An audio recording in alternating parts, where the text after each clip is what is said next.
Alright, welcome. Hope you enjoyed the video. So this was a special one. I've been wanting to do it for years and I finally found some time to do it. Probably one of the most beautiful things I've ever seen. It's a real shame that this monument is actually disappearing. But yeah, at least I got to experience its beauty. This is apparently the biggest glacier in Europe. It's 22 kilometers in length, which is about 14 miles, and its deepest point is at 900 meters. About 3,000 feet. I think most people can do this hike, but you have to know that you're constantly stepping up and down on big rocks. There are some regular paths on the middle and the end, but there is quite a bit of leg exercise there, and for a pretty long time. I walked almost 6 hours, counting filming. Without filming, you're gonna be more around 4.5, 5 hours. This hike was 15 kilometers long, so about 9.5 miles. About an hour and a half before the end, I got really tired. I was getting to the highest point of the hike, so I thought it might be the elevation, but it was only 2,600 meters, so about 2,500 feet, so I don't think it was that. About the weather, it was great. I thought it would be rainy, which it was in the morning, but I started a little later, at around 11, which was the last moment to do it for me. So for the itinerary, I arrived to Fish with my van. I parked in the ski lift's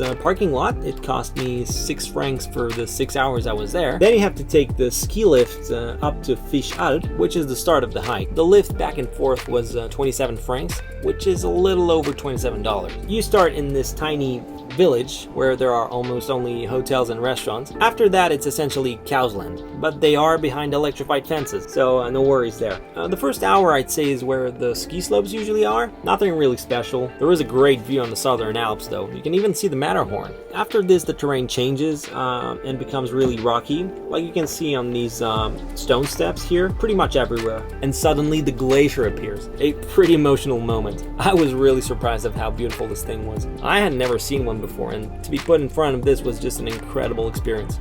Anyways, from here on you see the glacier for something like 3 hours or more, so you really have time to admire its beauty. Towards the end of the walk next to the glacier, you have little spots to rest, have a snack, or admire the view. Then you get down to this little valley here, where there are a couple of little lakes. Just to be clear, this is where I flew the drone from, because you're not allowed to fly it next to the glacier, but over it is apparently okay if you start in Mariensee. In this valley you have a little restaurant here, then a climb to go over this mountain. This is where I got tired. When you walk here, on the other end of this valley, you could see another glacier. From the top here, it's all downhill from there until you get to the ski lift. And that's pretty much it. If you're interested in what gear I use for these hikes, there's a link in the description. If you want to do the same hike I did, you can find it on my Komoot, also linked down there. And for more photos and videos of these hikes, you can follow me on Instagram. Next week's video is going to be in the region I live in, which is around the Neuchâtel Mountains. Here, it's a 9-hour hike, so if you don't want to miss that, subscribe to this channel. So yeah, thanks for watching and see you next week.